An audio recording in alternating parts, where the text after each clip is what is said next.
शिक्षणाचा प्रसार करत असताना पराक्रमाच्या ब्रिटिश मॅडम त्यांना म्हणाल्या, मिस्टर फुले, जर तुम्हाला शिक्षणाचा प्रसार करायचा असेल ना, so educated to woman first because it woman educated the whole house to educated.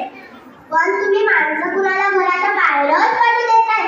So bad mister फुले. झालं, ते आले माझ्याकडे, पाटी पेन्सिल घेऊन आणि म्हणाले, सावित्री, आजपासून मी तुला शिकवणार. झालं सुरू. झालं माझा अभ्यास.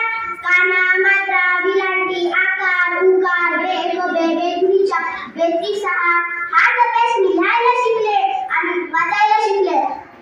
अशातच 1 जानेवारी, होय, शनिवारी 1 जानेवारी 1848 ला पुण्याच्या बिलवाड्यात आम्ही पहिली शाळा सुरू केलो आणि पहिली शिक्षिका आणि मुख्याध्यापिका सुद्धा झाली.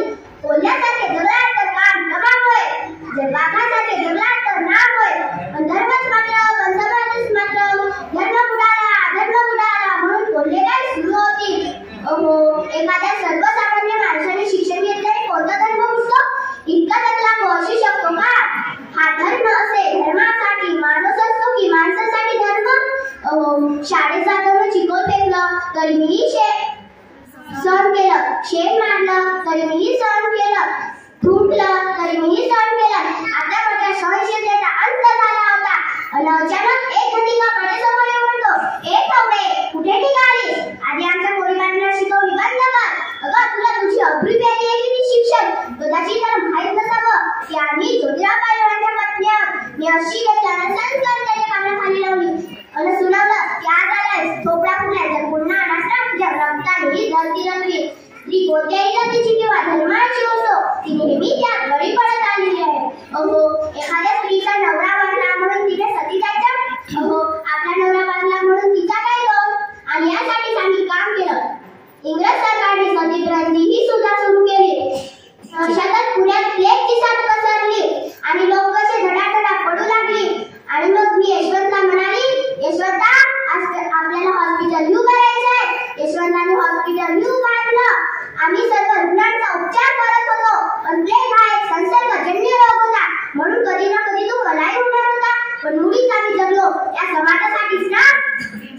जर मग मरण पत्करणार तरी म्हणणार, तुझा स्वागत आहे. सावित्री माय झाली. सावित्रीबाईची सावित्री माय झाली आणि बघता बघता आमच्या 6 शाळा सुरू झाल्या. सती प्रथा, केशवकर आणि या सर्वांवर आम्ही मात केली.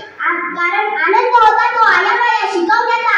म्हणून म्हणे, विद्येविना मती गेली, मतीविना गती गेली, गतीविना नीती गेली, नीतीविना गती गेली, गतीविना शूद्र खचले आणि एवढे अनंत एका विद्येने केले. म्हणून मुलींना शिकवा, मुलींना वाचवा आणि या देशाची साक्षरता वाढवा. कारण जर एक मुलगा शिकला ना तर तो एकटाच शहाणा होतो. जर एक मुलगी शिकली ना तर ती संपूर्ण घराण्याला शहाणी बनते. म्हणून मुलींना शिकवा, मुलींना वाचवा